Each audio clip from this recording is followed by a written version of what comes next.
Hey everybody, it's me, Lance Meixer, the Undead Viking. Here's another one of these videos that I'm putting out there into the internet that's going to talk a little bit about the industry.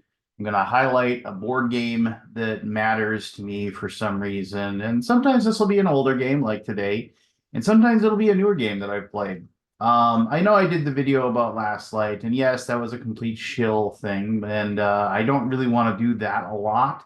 Not that I want to keep my work as a publisher completely apart from this channel. I definitely don't want to do that. I mean, I work for Gray Fox Games. I am highly involved in the publishing of the games that we make. I mean, literally that is a team of 3 people.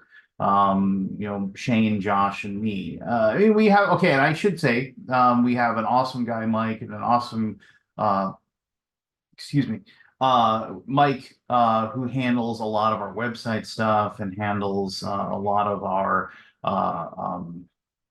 social media and advertising. And then we have an excellent sales manager. His name is Matthew. But both of those are part-time employees, and not that they aren't important or anything like that. So I should say, yes, it's a small team, 3 full-time people, 2 part-time people. And of course, we contract out for everything. So that's not what I'm here to talk about anyway. So but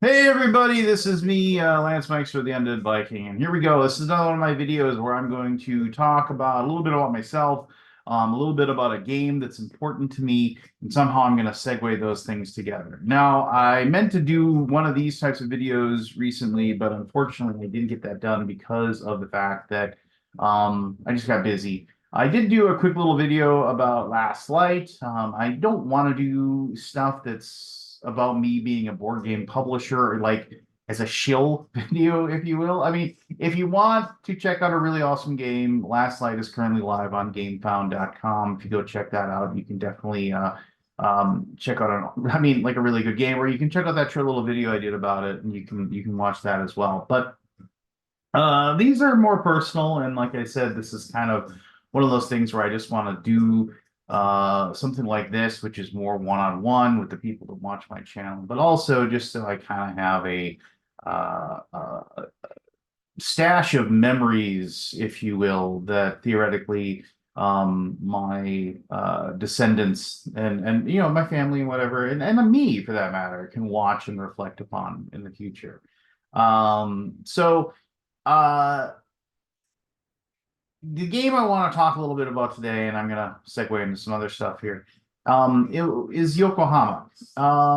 So funny thing. So when I was working, I worked for US Bank for 16 plus years, and I've talked a little bit about that in a few videos, and maybe someday I'll talk more about how I ended up working for US Bank and why I was there for as long as I was, and nothing negative really to say about US Bank. I mean, it was a job. Obviously, I met my wife there, so I really don't have. I mean, if everything else was horrible, I met my my beloved and Rebecca, and because of her, I have 2 awesome children. I have an awesome family. So I can't fault US Bank for that. But I worked a lot of other jobs, which I'm going to talk about a few of them at some point, maybe today. But when I was working there and I was doing the Undead Viking Videos channel as my, I wasn't really doing it as a side hustle. I was just doing it because I was having a lot of fun with it.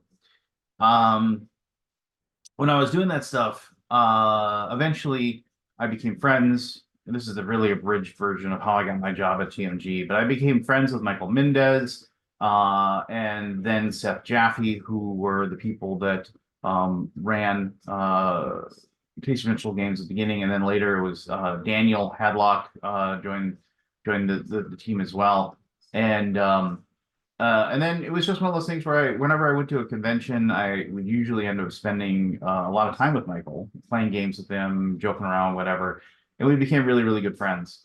And to this day, I don't talk to him as often as I wish, And it's not that there's any love lost between the two of us or anything like that. It's just, he's got his own life with his family. I've got my own life with my family. And since we don't work together, you just don't really, mesh at all times or anything like that. And that's the same I could say, there's a handful of friends that I made at US Bank that whenever I see them or our paths cross, it's just like old times. I can sit down and talk and talk and talk and talk, and we just have a blast.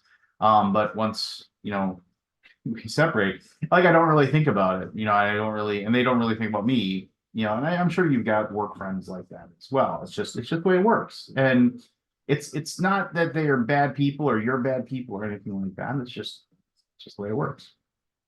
Uh, Regardless, where I'm going to with this is that shortly after I got hired on as as an employee at Taster Minstrel Games, within weeks, Michael said, "Hey, you're going to Tokyo Game Market with me," and I was like, "Oh, like okay." And I mean, like literally, I was in the process. I had put my 2 weeks in at my job. I had given them notice, and and then I was like, I don't have a passport. He's like, well, go get one. Oh, excuse me. I don't know what the process is right now to get a passport. I mean, maybe it's easier, maybe it's more simple. It's probably not. But at the time, it was like, go bring your picture in, sign up, and hey, within 6 to 8 weeks, you'll get a passport. And I was just like, yeah, that's not going to work. And so, there's actually these companies that will go through the entire process of you because you can get like a rush passport, and there's like at the time I think there was like 4 or 5 locations in the world where like if you were lucky enough to live in those locations you could walk into those places, pay like an extra fee, and then you can get a rush passport done. Well, I mean, so it was like, oh, can I drive to Chicago and then like spend the night in Chicago or wherever it was? I think it was Chicago, it might have been in Texas somewhere. um but that wasn't feasible either, right? So there were these companies that would allow you to you basically next day FedEx all of this information to this company, and then they had somebody stand in line at these places for you. And like you had to go through all this process of you set up your appointment for them, you did all these things, and then this person, and then they gave you this personal information for this person that was going to do it, and then you okayed this person to sign up for a passport for you. And it sounds really fishy and weird. And I can remember several moments when I was working at US Bank, I was on my phone, not working at my desk, mind you, but I was on my phone and I was going through the process of like talking to these people, getting this stuff done. And then I remember they overnight FedExed my passport to me, and I got it like literally, like 6 days before I left for Japan. So all I can say about Japan is it's amazing. I mean, I think most times, I mean, when people like travel someplace that is like kind of a culture shock, like you remove yourself from like the place that you're at, and then you end up in a place that you don't really recognize, or you don't, that is not, um, something that is, your home base, if you will, your stomping grounds. I like to use that terminology. It tends to be, kind of intimidating, and one side, but also it's just like, oh my gosh, it's like there's all these people that live here that are like that have their own lives and they have their own whatever, and this is completely normal to them. And if I uprooted a handful of these people and brought them to Minnesota, they'd be like, oh my gosh, this is so weird. There's a bunch of people who live here and they have their own lives and what have you. And so, but Japan was just amazing. It was just really fun to walk around. It was really fun to see the people and Tokyo Game Market. I mean, and I assume at this point it has changed and it is nothing like it was, because I mean, this is nearly 10 years ago now. I assume it's like completely different at this juncture. I do remember we like, and you travel by train for everything. I remember we went to Tokyo Game Market, and it was weird because we spent like almost a week in Tokyo, and Tokyo Game Market was 2 days, and then there was a lot of like us testing out different board games. But I'm kind of getting ahead of myself in my story here. So Tokyo Game Market was this like like I guess technically a convention. But we got there and like I met John Zinzer for the first time ever, the guy who runs AEG. And I remember me and Michael hung out and talked with him for a little bit. And it was weird because like I think that was at that moment where AEG had just got Love Letter. And of course, that was like the very first version of Love Letter. Well, obviously, fantastic game, very popular. And so they actually had kind of a booth, and when I say booth, it's not like when you go to Gen Con or a big, where like there's these massive like things. It was like booths at this place were kind of like that.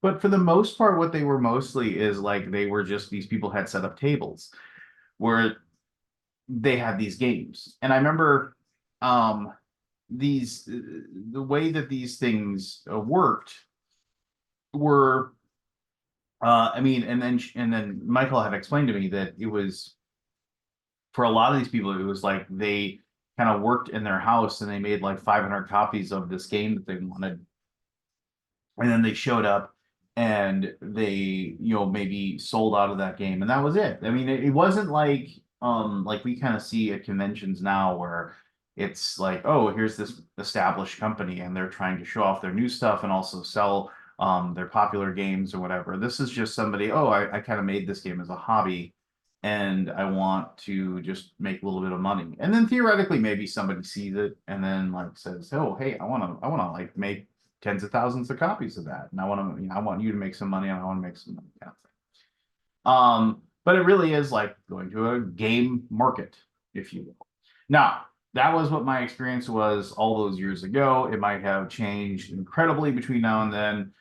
So if anybody has been recently to the Tokyo Game Market and they want to talk about their experiences there, I'd love to hear about them. I'd love to, for them to talk about it, and so I can, just hear what you think. But anyway, I remember like Michael used it for a lot of stuff. He bought a lot of like cheaper games that had really nice art, and he used it to basically get the name of that artist and then get like a connection. So he had a sample of their artwork, and so then he could use them for artwork later. And there was a lot of people like that that we that ended up doing artwork for us later on.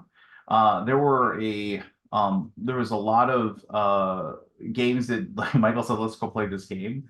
And I remember there was this weird dice game we played. I wish I could remember it to save my life, but I don't remember what it was about. The production value was over the top. Like each game came with this like wooden case that unfolded and had this like velvet interior to roll this dice in, and they had these like overproduced pads and it was weird. And the dice themselves were like completely overproduced. And it was a fun enough game, but I mean, it was like I think Michael bought one, if I remember correctly, but I don't remember. Um, so, but one of the things we did there was Michael. This was like shortly after not we, because I wasn't part of it, but I mean, at that time, TMG had published Orleans, and New Orleans, and they had done the whole deluxeified thing, right? And making the game look super cool. And say what you will about TMG and what happened to the company and everything like that. You go back and you look, that was like they were the ones that started that idea. Like, hey, you can have this normal copy of this game, but here's this super cool looking part of this game. And that actually kind of was fed into by, this is ancient history. And like a lot of you, let's be fair. If you're watching this, you're probably an old school board gamer like myself. But if you're new, like the idea of having not cubes in a game, not wooden cubes, it was just unheard of. It was just like what? Like Z-Man Games like blew everybody's mind when they said like if you pre-order Agricola, you will get wooden shaped um cows and pigs and what have you. And people were just like they lost their minds over that. I remember when Seth Hyatt, God, I can't remember the name of his company, but basically when he basically just like and he was like, wait a minute, there's nothing stopping me from because then people are like, oh, I wish I'd gotten the wooden cows and the wooden pigs or whatever. And then Seth Hyatt carved out this little niche of the industry for a while there, where he basically sold animals. Like you could go to his website and pay $10 and get a bag of wooden whatever. And then it's kind of like what in a lot of ways, it's kind of like what the Board Game Geek store does now, where they sell like woobified components for games that don't have them in there. Like, so it's just stuff out there that like you can think of and whatever that exists. That I think is cool. Like it's kind of cool how the industry works like that. But anyway, my whole point is that we were there and he had and I don't know how Michael had heard about the game, but he had heard about Hisashi Hayashi's game, Yokohama. And I remember I met him, super nice guy, and he gave Michael a copy because Michael wanted to play it and see if he wanted to publish it. And then I bought my copy. So and so we had this game and Hisashi has his own publishing company, I believe, and then his wife does most of his art, which I think is really cool too. And so we bought those games. So and then he taught us a little bit. I remember he was teaching us how the game worked and whatever, and we were like, okay, cool. And it was, there was a little bit of a language barrier there, but it was like I said, he was very gracious and very kind. And then Michael and I then were like, okay, let's. And I don't know how that worked either. This worked either, but Michael was like, okay, we're gonna go play this game, and I was like, cool. And he's like, we're gonna go play it tomorrow, and I was like, awesome. And I left and I was like, do I need my copy? He's like, no, we're gonna go to this board game meetup uh and we're gonna play this. We're gonna see what we think. And I was like, all right, neat. And then I remember it was so weird. We like took this train to somewhere. Again, if I had been alone in Japan, I would have gotten completely lost. Michael knew exactly where to go. We took this train to somewhere. We got off this train. We got ourselves some really, really good ramen. And then he was like, okay, we walked down the street and we walked down the street. And then let's turn here and we turn there and we turn here and we turn here. And like there was I mean, every building was an office building. Every building looked exactly the same to me. I mean, and that's not, don't read into that. I mean, it was just like there's a gray office building, there's a white office building, there's a green office building. But I mean, you could have said to me anywhere, where are you? I have no clue. I have no clue where I am. And I remember we ended up all of a sudden then he said this one and we walked over to this office building and we walked in the door and we walked over and then he had to like push a button or something and then somebody said something and then Michael said something and because it was Japanese and then they buzzed the door and it opened up and went over to an elevator and he like pushed like floor 3 or whatever it was, I don't remember now. And I was like, okay, I don't know where we're going.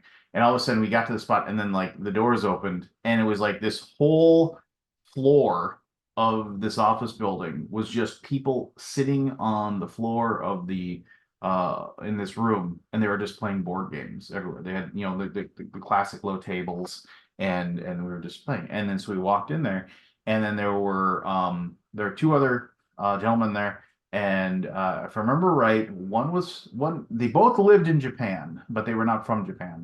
One of them was from the United States, and one of them was from England.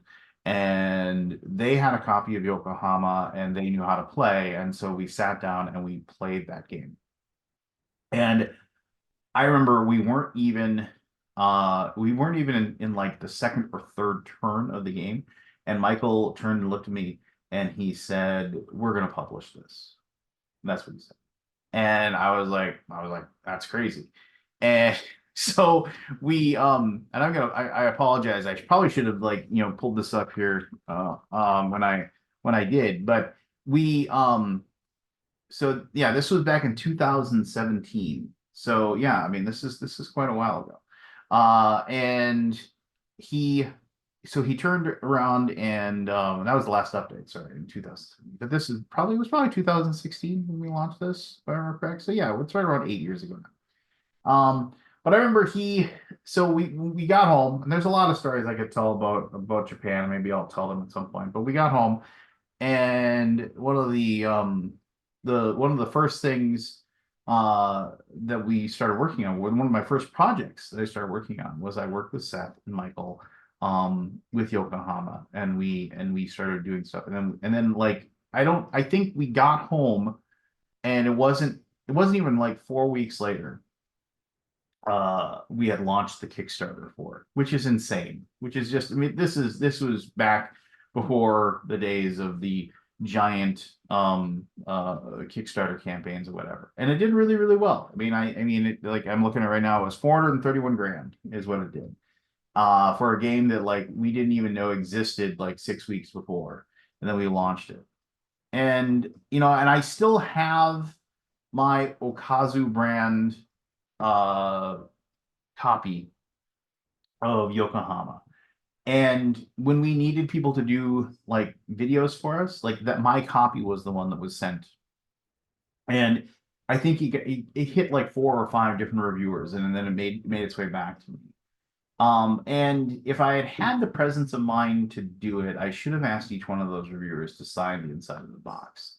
But like, I know I've talked about how um, getting rid of games is something that like I am striving to do, and I suggest to anybody whose gaming collection has like begun to take over their home and they don't really have good storage solutions and they don't even play those things anymore. I'm not saying that if you don't get happiness out of those games that you shouldn't keep them, anything like that, but I strongly suggest just get rid of those games. Sell them on the cheap, donate them, do whatever. But regardless, but I'll hold on to some games, and like that's one that I'll always hold on to. I will always hold on to that copy of Yokohama because I got it in Japan. I got it from the designer. And it's such a signifier for that first step I had into the publishing world of this hobby. So yeah, there you go. I mean, that's kind of like like a brief glimpse, if you will, into the very beginning of having a job in the industry and in publishing, if you will. So there. I hope you found that maybe interesting. If you have any questions about Japan or the game market or things about that, post them down below or whatever. I wanted to tell that story in a weird way because I wanted to tell it, but I also wanted to tell the story so I could tell you another story. This is like kind of the ending of where it's going to be about board games and whatever. So if you wanted to stop the video here, you don't have to worry about anything else. So I'm going to talk about the first job that I ever had, and technically I did have a job delivering newspapers when I was a kid, but that was like both my older brother and my older sister were also a part of it, and I was like the youngest kid. So whenever either of them couldn't do it, then I'd have to do it, and I didn't do it very much comparatively. My brother and my sister did more. And I mean, and there were some other things that I would do, like that you would earn, like, go mow the lawn for $5 or something like that, not $5, more like $1. But but I'm talking about a real job where you go and you apply for it, and then you get that job, and then you work at that job, and then they pay you money every couple of weeks after they figure out how many hours you work. So when I was, and I'm gonna try to remember, I'm sure I was 16 years old. My mother said that my job around the house was I had to, like in the summer. She told me that I had to mow the lawn once a week, and if it rained and got long, I had to mow it more than once a week. And I really didn't like mowing the lawn. I didn't enjoy it. Mostly because my parents' lawn was absolutely huge. I mean, it was just ridiculously huge, and it had all these, trees that you had to go around, and there was a shed in the backyard, and all these different hoses and all this stuff that you had to like move. And we had a trampoline in our backyard, so you had to move this giant trampoline and mow underneath it and move it back. And it was just something that took a couple hours. And you're 16 and you're just like, I don't, I want to be screwing around with my friends. I want to be, or I want to be sleeping in the summer. I don't want to do this. And she said, well, if you get a job, you don't have to mow the lawn. And I was like, all right, I'll see about getting a job. And I remember, and this is before you go on the internet or anything like that. I mean, it was like get the paper out, looking for jobs, looking for things you can do. And then I saw that this place Burger Time was hiring people that would make burgers, prep food, take orders, standard, hey, you're working at a fast food place. Now, Burger Time is, and it still exists to this day, is a local, fairly low upper Midwest. I think there's supposedly like 15 locations, but in this area here, in where I live and where I was born and where I continue to live, I believe there are 3 locations. Maybe there's only 2 now. They might have shut one down over COVID, but regardless, and they got started here. And Burger Time was just kind of like, hey, what if, there was just, I have no idea who the guy is that started it. I don't know anything about him. I heard stories or whatever, but the idea was, it was like, what if we just made a better burger that was fast food? And that was their whole premise, and that it would be like flame grilled instead of like fried up. That was the other thing, and just like the whole idea was, it would be more. It was fast food, but it wasn't fast food, I guess, is the whole purpose. No, it was still just a thing that was like, you'd wrap it up and whatever. And it was the exact same deal as going to McDonald's, but it wasn't McDonald's. And I mean, and it was popular. I mean, it was really popular. People preferred it. And I think to this day the motto is home of the better burger. And the other cool thing is that, and I don't know, I have to go check now. I think they sold out. I think the guy who started it, or the family that started it, I think they actually sold out to a like a conglomerate or whatever, like become big, and so some corporation took it over. But when it was just them, and I like every single one of their signs and every single one of their like actual like the wrappers that you put the burgers in and everything, like and have the Burger Time logo on them. They all had like kind of in the bottom right corner a cross. And I'm not trying to judge or anything like here, so take that as you will. But and then I remember somebody pointing that out to me, and they said that like when this guy wanted to start up this company, like the only people he could find that would like actually give him a loan or invest in his idea was his church, which sounds so weird to me, right? I mean, like that, but that was like they told that to me like repeatedly. Like it wasn't just like one person telling me it. It was like somebody else and somebody completely different who told me that, and so another person told me completely different. And rumors have that way of like perpetuating themselves. Like if somebody keeps saying it and saying it and saying it, it just it telephones out. But I just found that so weird that like a church, which I mean, I suppose that they probably have money or whatever, but I mean, and I never, we never asked anybody, never found out, but that was why. And so like as a thank you or as maybe an agreement, like they would have a cross on everything. And it was tiny. It wasn't like it was huge or anything like that. It was like, so if like the logo was like this, there was like this little tiny cross on the bottom. And it was just the way it was. I don't know. Maybe I'll go look and see. Actually, here I can just pull it up right here, and I could probably tell you. But regardless, it doesn't really matter because the thing is that it it eventually. No, I'm looking at it right now. The cross is gone. Cross is gone. I mean, which whatever. It doesn't matter. Oh yeah, they are owned because here's the corporate page. Yeah, they're owned by somebody. Regardless, I remember I drove to the place. I said, "Hey, I'd like to apply for a job," which is super intimidating when it's the first job you ever apply for. You can't do it online or anything anymore. And then I remember the dude handed me this clipboard and I filled it out with my information.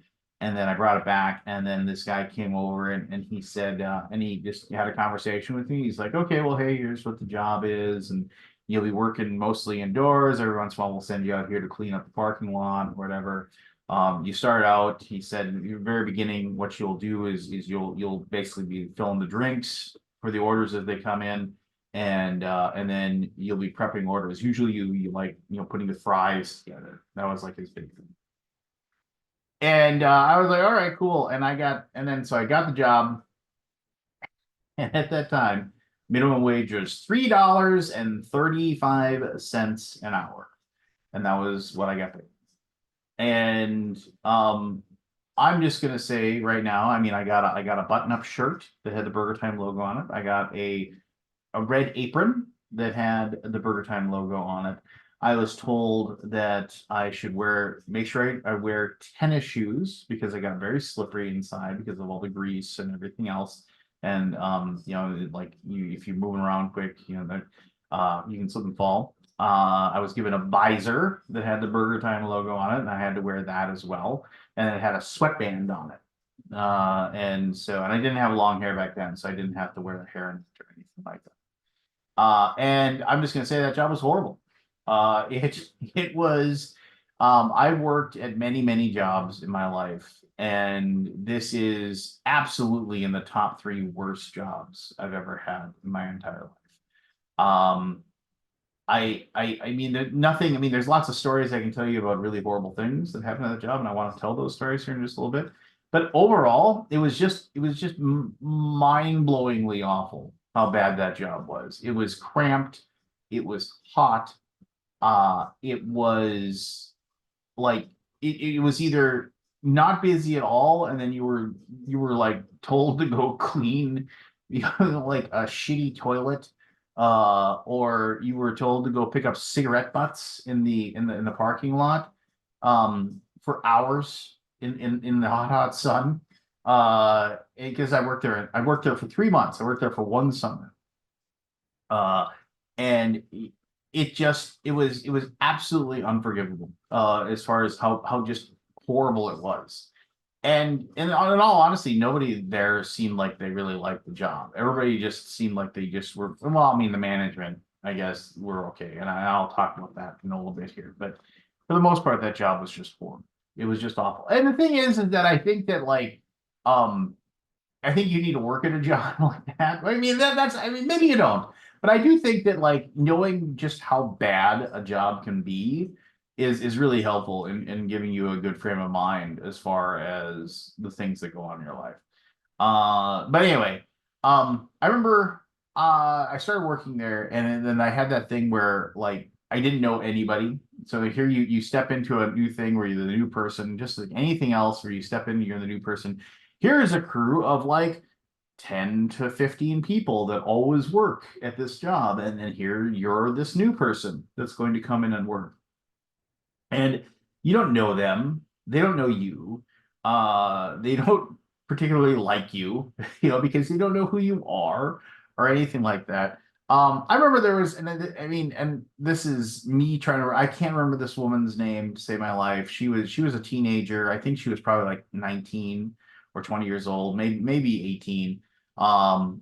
She didn't go to the same high school as I, because I'd never seen her before in my life, but she hated me, just hated me. And I don't remember. I mean, it could have been just because I was young and I was a kid, and I was just whatever, just unlikable for whatever reason. Um, but I remember she just absolutely hated me. Like, if I had to work and like fill drinks for her as she took orders, she would, like, it was one of those people that never could like say anything with like a kind tone in their voice. It was always like, "Get these fucking drinks ready already," things like that. She would just be like unnecessarily like cruel with her words, like, "How stupid are you?" That kind of thing. And I mean, and I remember like being so young, and like now, like if somebody treated me like that, I mean, I would just be like, "What the fuck is your problem?" I mean, there would be like, I would have, but at the time, I was just like, okay, just like, I mean, um, I mean, I kind of, and this is neither here nor there, and maybe I shouldn't, delve into some sort of weird psychology, but it was one of those things where, um, uh, I grew up, uh as a kid of a divorce, and then my mother got remarried relatively quickly, and my stepfather was great, and don't get me wrong, and someday I'll do a video about him. But my mother was a very, very controlling person, and my entire life I have I have always kind of, I wouldn't say coward, but I mean, like, if I deal with a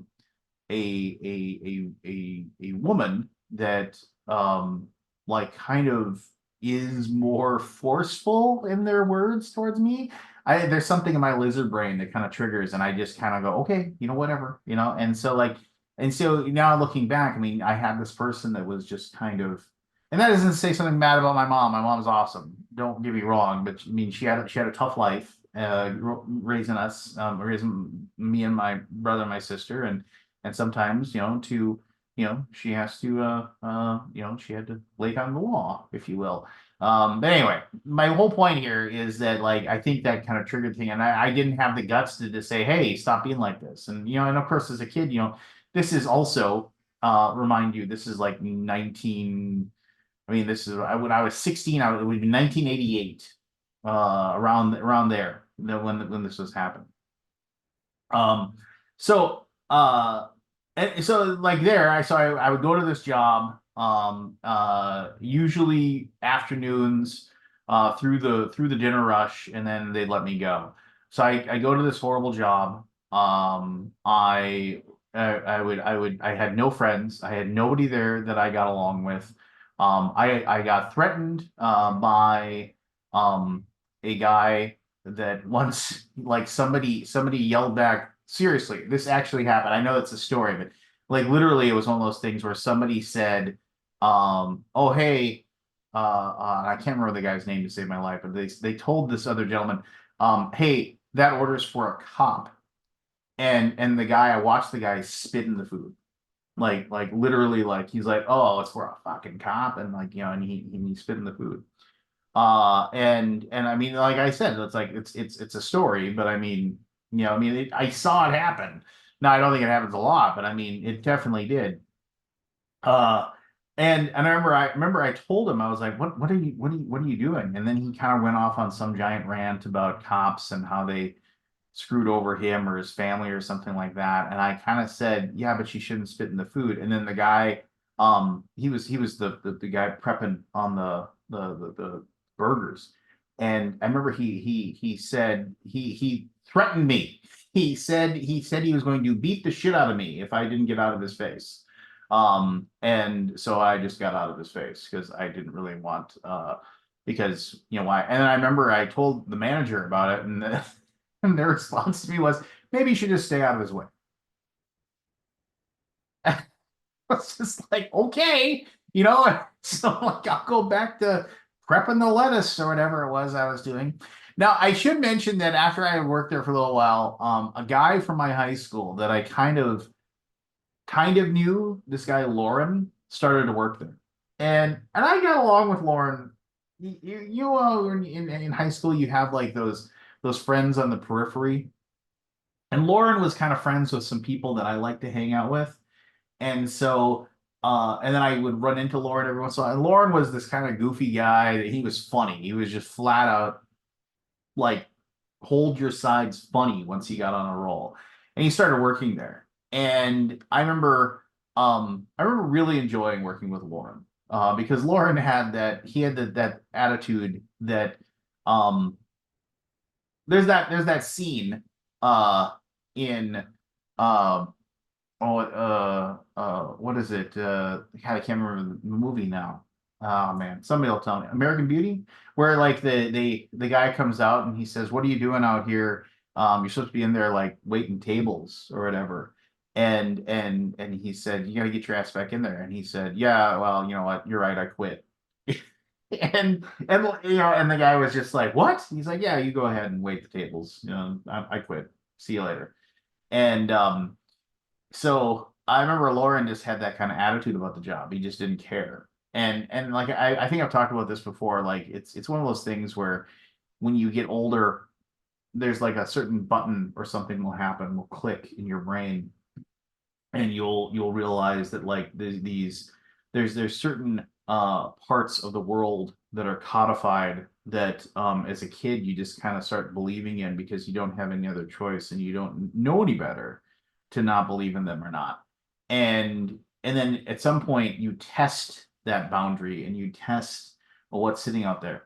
And Lauren had done that early enough where like, and he realized that like kind of like some of those rules and whatever that had been set up in the world weren't really as hard and fast as they are. And so, and he, and I mean, and this is once again, this isn't a conversation I had with Lauren.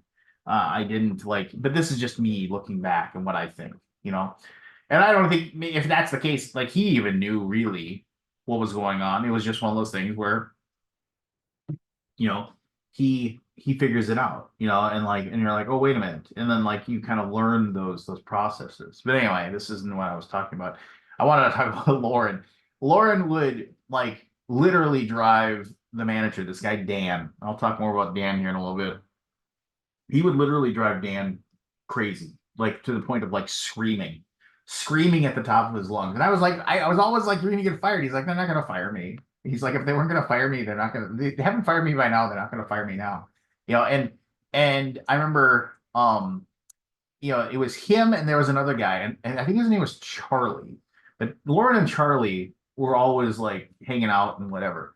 And I remember they would screw around and screw around and screw around and like do stuff. And like I remember when it would get so hot in there. I mean, like literally, it would feel like it was 95, 96, 97 degrees inside this on a hot summer day, and the place was just because you gotta remember this place was like a shoebox, and there was this giant double broiler with flames just pouring out the top, and so it was, you know, and like they wouldn't let us open up the back door to let the air out because I don't know why, let the flies in or something.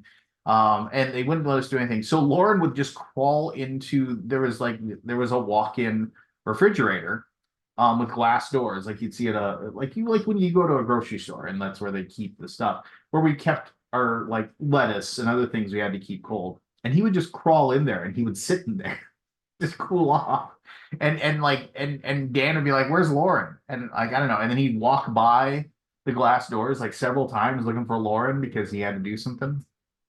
Couldn't find him anywhere. And then he would walk by, and I remember he finally looked in there and he saw Lauren just sitting in this freaking cooler trying to cool off, and opened up the doors, screamed at him, dragged him out, you know. And this once again, but just never fired him, never fired him, never fired him. It was absolute insanity there. One day, so there was, I want to tell this one story about Lauren. This I think he got sent home for the day, but he continued working there.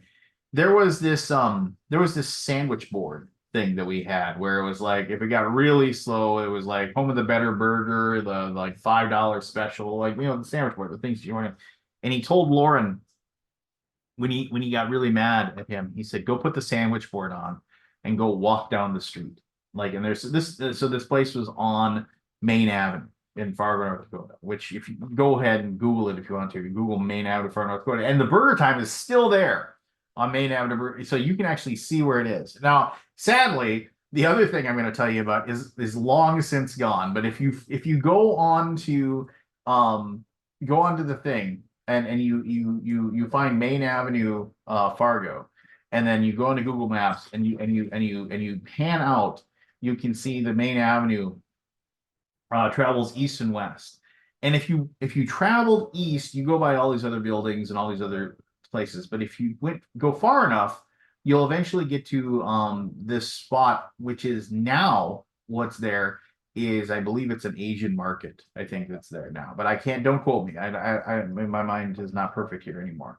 But that used to be a McDonald's. So those of you who can see where I'm going with this, you probably guess that. So he told Lauren to go put the sandwich board, and he said walk down Main Avenue and then walk back, and and just walk back with the sandwich board thing. It was like supposed to be a punishment. Well, so there was a phone in the this little shoebox, and when it was busy, like that phone would ring and ring and ring and ring and ring and ring, and like nobody was allowed to answer the phone because we were busy, and it would just ring and ring and ring. So Lauren is off walking, and the phone is ringing and ringing and ringing and ringing, and it's just ringing and ringing and ringing. And I think like because Lauren was gone, Dan had to make the manager had to make hamburgers, and he's sitting there, and I was making fries or whatever it was I was doing there, and he and like it rang and it rang and it rang and it rang. It just wasn't stopping me. Like 5 minutes had gone by, and that freaking phone is just ring and ring and ring. And so finally, he gets like he had somebody else take over making burgers or whatever, and or he found like 30 seconds to himself, and he finally goes over and he answers the phone, and and I don't know what happened, but he I don't know what the person said on the other line, but he hung up the phone, and he he jumped in his went outside, jumped in his car, and he drove off. And Lauren had walked all the way down to the McDonald's, and he had gone inside and like ordered food wearing the sandwich board. So yeah, that was it's just like and I was like, okay, they've got to fire him now, but they didn't. I don't know what the deal was. Maybe they just absolutely couldn't get anybody to work at this crummy job, and so they had to. But I remember he did send him home, and I remember like Dan's face was like as red, just red. Dan had. I mean, I don't know what this guy's deal was. He had these weird like glasses that like when you go and pick out your glasses, like what are the ugliest most horrible pair of glasses you can possibly pick, and he picked those. And he had this bad, really bad mustache, and he just had this like I don't know. He was. I mean, I don't want to disparage a guy that can't talk for himself, but I mean, he was not a really happy person, and he never had anything nice to say to anybody. But I mean, I remember his face was beet red when he came back. He was screaming at Lauren, and this is back when like you could scream at employees and they just wouldn't do anything about it. But I so yeah, that I that was but I mean so let me actually since I'm talking about Dan, let me talk about Dan really quick here. So I remember he was like he was so proud of being a manager at Burger Time. Now I don't know how much money he made. I don't know what his like why it was, but he was very proud of it. And I'm certainly not going to disparage anybody for like if you take pride in your work, you take pride in your job, you should then go for it. Have pride in that job and have pride in whatever it is that you do. I'm not gonna fault you for that. I did not have pride in that job. Dan was just kind of like one of those people that like would always find a reason to find fault with what you were doing. He would always find problems with what you were doing. It didn't matter if you got 10 orders correct. If you got the 11th one, if you put pickles on the 11th burger when they if or and when they didn't want it, which admittedly is a mistake, that's the only thing that would matter. Like he would scream at you about it for like 5 or 10 minutes. And it's like, and people are wondering, how do you remember this guy? It was like because this guy was just an insufferable prick. I mean, he like I will always remember Dan for like as long as I can remember. This like those fucking glasses that he wore, and that shitty. I shouldn't say that. No, I'll have to delete that. But that crummy message, the crummy little mustache that he had, and so I mean the whole point is that like he had his like little bit of power over everybody that worked there, and he used it, and he ruled that place with like tyranny. And I use that word like in all honesty. I mean, yeah, I mean he probably had to control a bunch of 16 and 18-year-old kids, and the guy was probably maybe in his mid 20s. and there was like no way for him to keep them under control. So I remember one time when he was setting up breaks for the day. And remember that girl I talked about that just hated me? Like he had set her up on the same break as myself. And she was like, and within earshot, like didn't care, said to me, she's like, "You're not gonna make me take a break with that over there." She pointed at me like that, like I wasn't even a human, like that kid, that anything. "You're not gonna make me take a break with that, are you?" Like I was right there, and like she didn't care. And I don't know what I mean. And at the time, I thought he was sticking up for me, but no, he just didn't want to put up with any BS. And he was just like, he said, "I don't care what your fucking problem is with him. I don't care what anything. Just take your break and shut your mouth or whatever." And like he didn't like use any bad words or anything like that. But I remember, so I went out, I got my you were allowed one hamburger for free on your break. Fries were extra, and you could get a glass of water. And I remember I went outside with my hamburger. Mind you, no cheese. I went outside with my hamburger and ketchup, and I sat there eating my hamburger. And I remember I walked out and I sat down at the assigned picnic table that was where we could take our breaks outside. And I remember I sat down on one side, and she walked out, and she had her hamburger, and like I don't know if she sprung for the fries or stole them, but she had like a full meal, hamburger, fries, soda.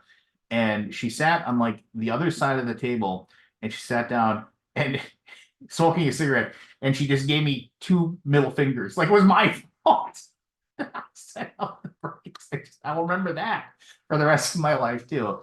And I remember I just finished eating my hamburger, and I just went inside, and I think I went and sat inside my car for a while, listened to the radio. I was just like, ugh. I went back and then went back to work after my 15-minute break was over.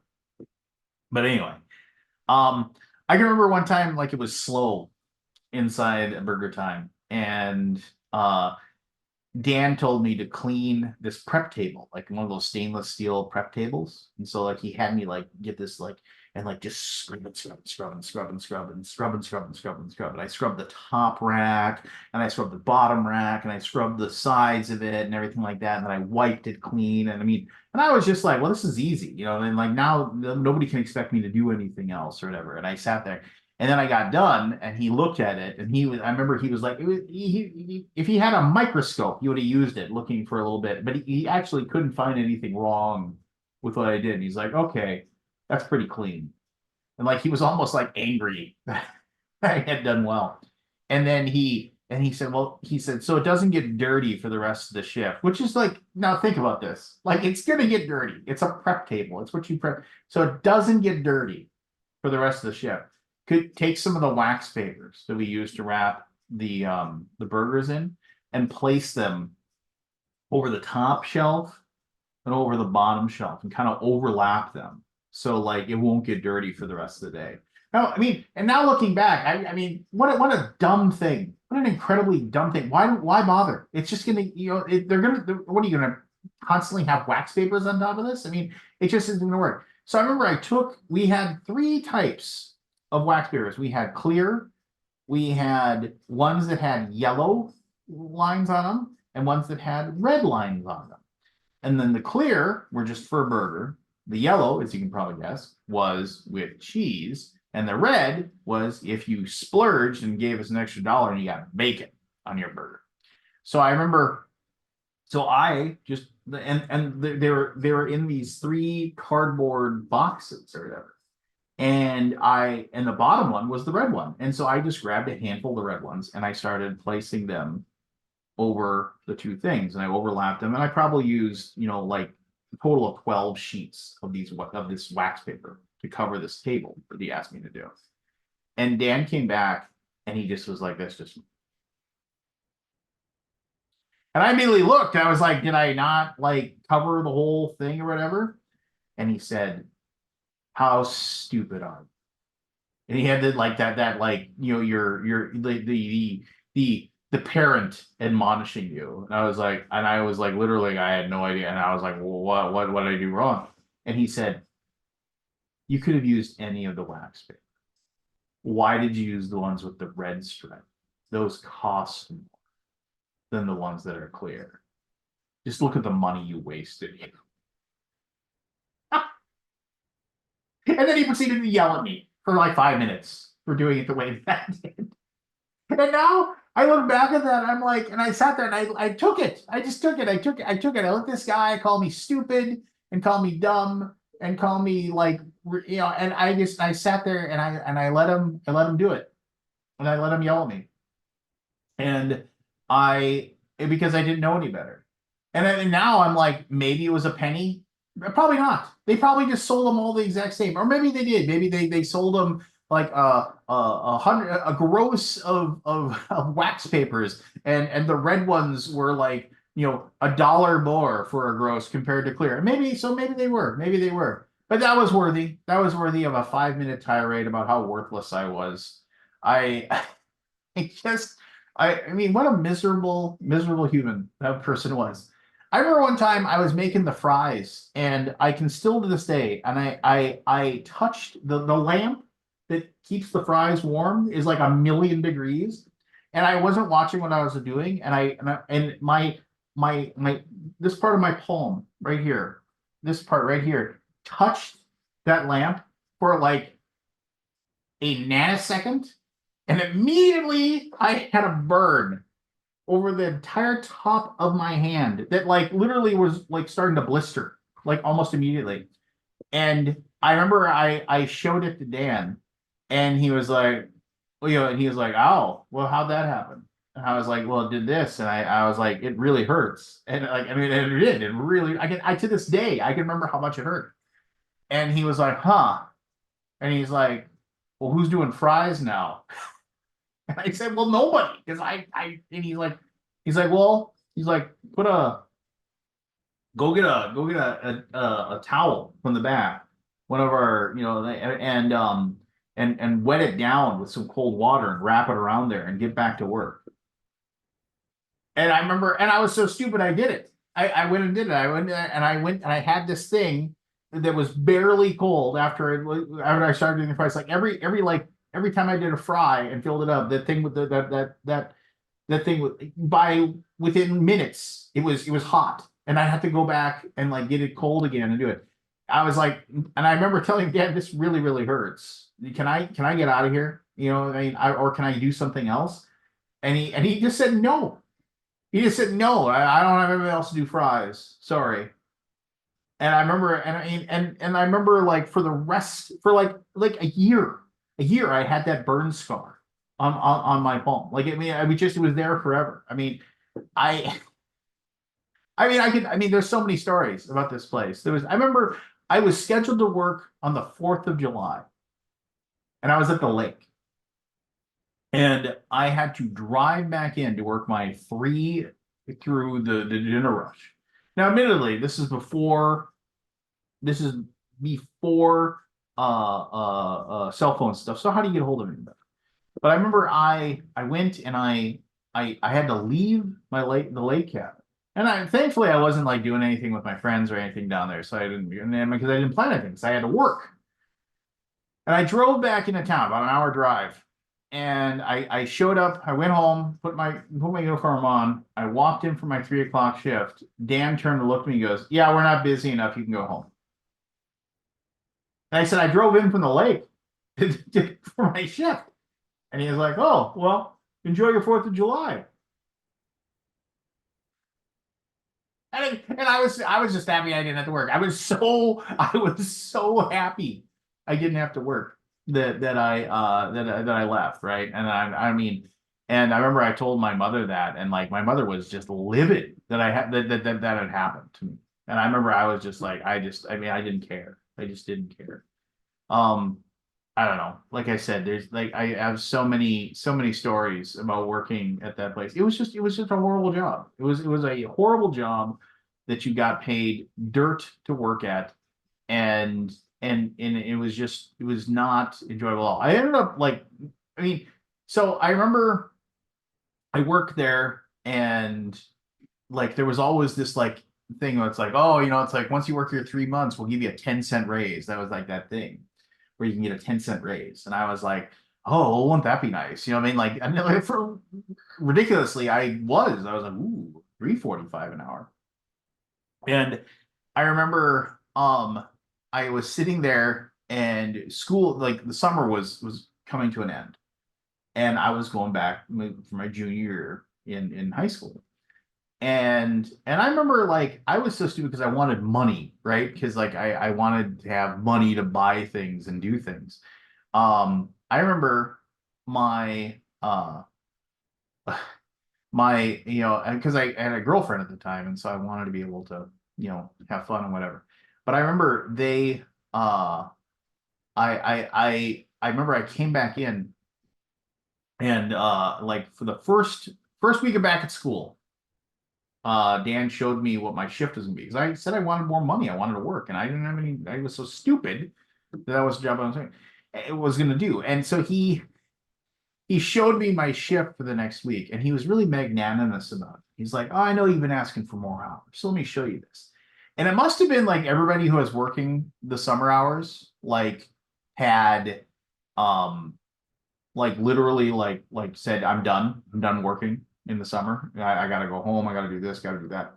So before I was like, I was working, maybe 20 hours a week, not even some days, like 15 to 20 hours a week. It was just a summer job. It was just something to make a little bit of extra money or whatever.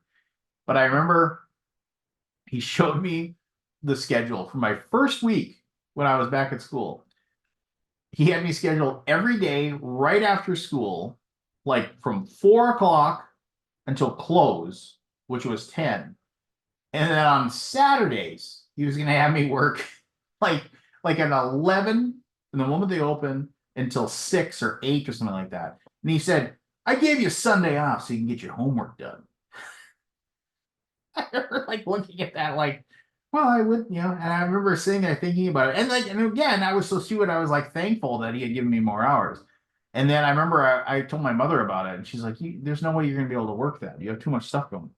I mean, because that was a lot of stuff in high school. I was like, "Yeah, I know. I just feel bad that I won't be able to work that if he's finally giving it to me." And at that time, my older brother actually ran he was actually the manager. He managed a bar that had a little restaurant, like a little basically a fry. My cat is going crazy. Hello. Um, and like they and I remember, and then he was like, "Well, what do you make there?"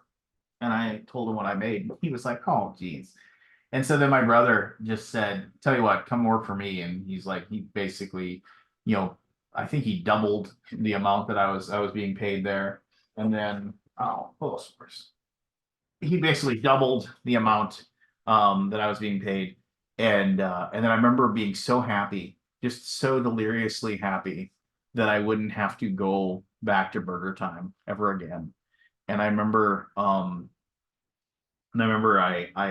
went and I didn't even put in 2 weeks. I just I just walked in and I handed him my apron and my visor and my shirt that had the logo on it. And I said, "Yeah, I'm sorry, I'm not gonna be able to work here anymore." And I remember he was like, "Well, this is unacceptable," and he started, and I was just like, and I mean, and I think that was like the first step I had in my life of like, oh, well, wait a minute, I don't have to sit here and listen to you yell at me because I don't work for you anymore. And I just said, and he started to like yell at me or whatever, and I was like, I'll come pick up my check next week. And then I just walked out. I remember, and then I went to go work for my brother for a while, which was pretty cool. Worked in a bowling alley basically. So that was actually pretty awesome. Um, I remember years and years later, it's kind of like a footnote at the end of that story of working at Burger Time. Years and years later, I mean, this is like, I don't remember, like 3 or 4 years later, I was one of those like, hey, just went to the bar, had a few drinks, it's late, you shut down the bar, and I went uh to a Taco Bell and get a couple of tacos or whatever it was that I got. And as I as I went through the thing, and I was paying for my food, I saw the person behind the person that I was paying the money to was Dan. And he was there working at Taco Bell. He was probably a shift supervisor or something like that. And he actually like he actually like looked through and he saw me and he recognized me. And he's like, "Hey, how you doing, man?" And I was just like, and I mean, in the perfect world, like, right, I would have said something like, "Hey, you were a miserable prick, and you made my life, you made my life horrible that one summer." But yeah, hey, thanks a lot. I really appreciate you being an awful human being. But I didn't. I just said, "Hey, man, nice to see you again." And I guess, whatever. Like in the movie version of that, right? I would have gotten my final comeuppance, or whatever, but it didn't. But yeah, I mean, that was working at Burger Time. I mean, like, I don't begrudge anybody that worked there with me or whatever they did. I mean, I'm sure that I use the phrase, fighting your way through life. I mean, that's what we all do, right? We just try to do as little, damage to the other people that we interact with as possible. And if somebody's like, Dan screaming at me about using the wrong wax paper, I mean, that had nothing to do with me. I mean, that had somebody put a pebble in his shoe for his entire life, and he just had to spit that anger out at whoever was nearby. So yeah, so I hope Dan figured it out. I hope that girl who hated me figured it out. My wound healed eventually, and yeah, that was working at Burger Time. If you stayed through that entire story, appreciate it. Um, like I said, it really wasn't for anybody but me. Just kind of traveling down that path. I'd love to hear about your awful jobs. If you got any awful stories about jobs, post those, and then maybe I can react to them or talk about them or whatever. Um, but yeah, I mean, I worked at lots of crazy places in my life. Like I said, I worked at a bowling alley. I worked security at rock concerts for years and years and years. I got so many stories about that. But I'll share more of those in the future. But anyway, somehow Yokohama segued into working at Burger Time. Appreciate you listening to it. I'll talk to you next time. All right, take care of yourself.